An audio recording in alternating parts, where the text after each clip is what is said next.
Hello grade 6, welcome to your first virtual math lesson. I decided for our first lesson that we were going to do a little bit of review right before the March break. We were in the middle of a unit, so I thought it would be best to just quickly go over what we had done so far, take some time to get back into math mode before we started with a new lesson. So none of this should be new, but hopefully it will just get your brains back into integers. All right, so when we last looked at integers, we looked at adding them first. So we were looking at positive and negative numbers, adding them to see what would happen. So you'll see my first example here. I have two positive integers, 2 plus 2. That's the kind of adding that you've been doing for a long time at school. So it should be very natural to you to answer 2 plus 2 as a positive 4.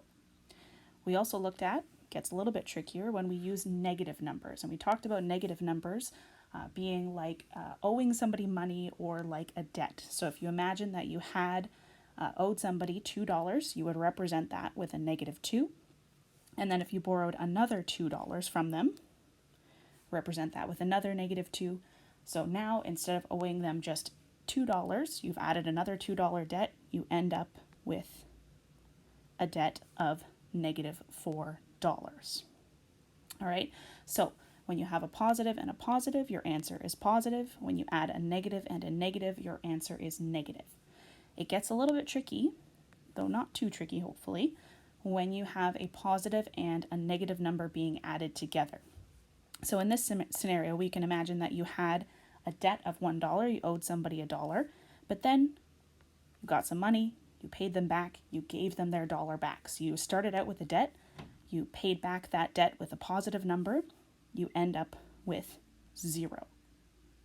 All right, so perhaps some more complicated examples. You will remember using positive and negative counters to figure out questions like this. So we have here a negative 4. Hopefully you remember representing that with 4 negative counters. So we have a negative 4 there. And then yellow ones were for positive, so we have 2 positives. And I remember doing a lot of talking about if you had a cookie and then I took the cookie away from you, what has happened? Nothing. I give you a cookie, I take it away, you end up with nothing at the end.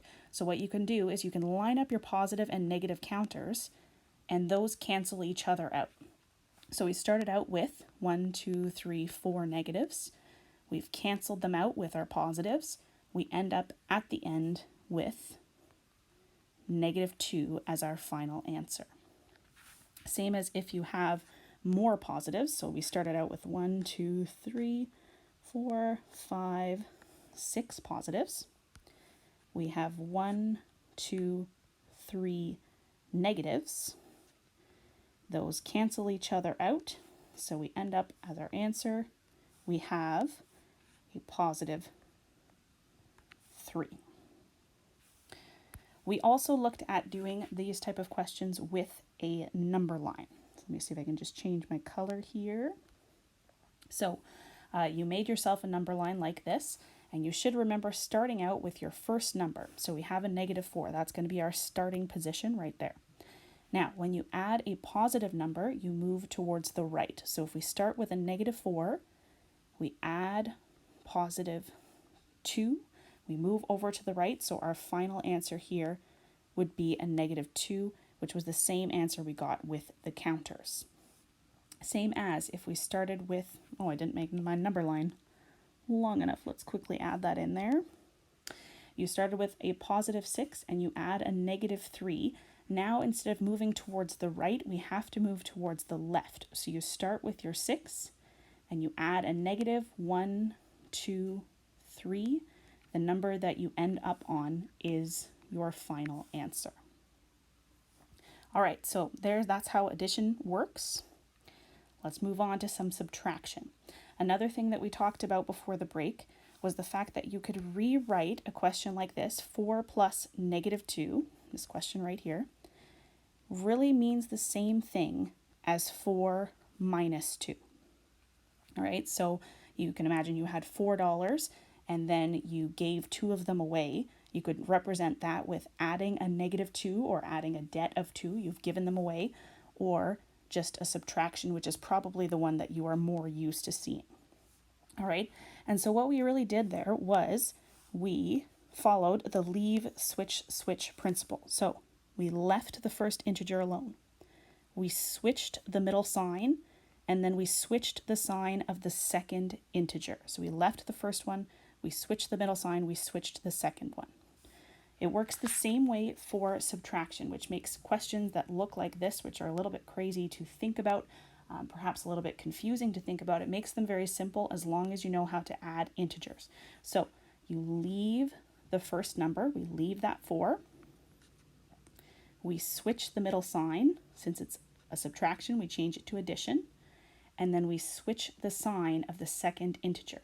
So our question ends up being 4 plus 2. 4 plus 2 is much easier for your brain to think about than 4 minus negative 2. Let's do a couple more examples here. So we'll switch these into addition statements. So we leave the first one, so our negative 2 stays the same.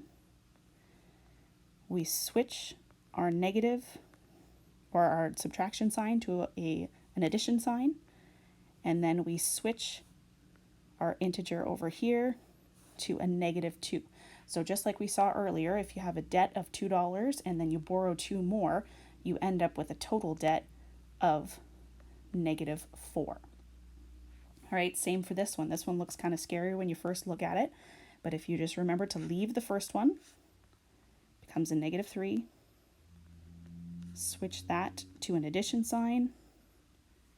Switch this one to, it becomes a positive 1. We have negative 3 plus 1, and we end up with an answer of, can I fit it? Yes, I can, negative 2. All right, so there's a bit of a brief overview, a reminder of what you have to do in order to do integer addition and subtraction. You will find in your home packages that I sent home some worksheets. They're labeled test review, but we're just going to use them today to do some reviewing of these concepts.